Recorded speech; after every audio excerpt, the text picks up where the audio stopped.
Salutations. Je tiens à parler brièvement de la lettre de Willie Lynch. Pour ceux qui l'ignorent encore, cette lettre est fictive.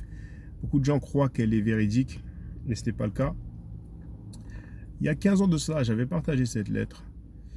Et quelques années plus tard, lorsque je suis tombé sur l'information, j'ai fait une mise à jour, j'ai fait amende honorable et j'ai partagé l'article du professeur Manu Ampine qui explique pourquoi cette lettre est fictive.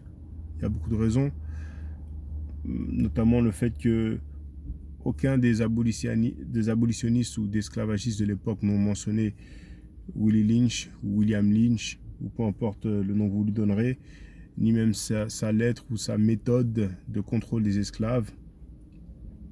Il y a des termes qui sont utilisés dans cette lettre ou ce discours, en tout cas dans cette lettre, qui n'étaient même pas encore d'usage à l'époque. Il y a des expressions qui sont employées dans cette lettre qui n'étaient pas encore utilisées avant, plusieurs années plus tard. On n'a pas de location exacte pour le lieu où le discours a été tenu. Même l'identité de William Lynch, ça reste très flou.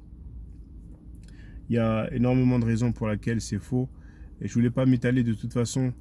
Je vais vous partager le lien vers l'article sur la lettre de Willie Lynch et puis vous pourrez voir qu'il y a un lien où il y a écrit que ce n'est pas authentique. Il vous suffira de cliquer. Et pour ceux qui sont intéressés et ceux qui sont anglophones, vous pourrez lire et constater cela par vous-même.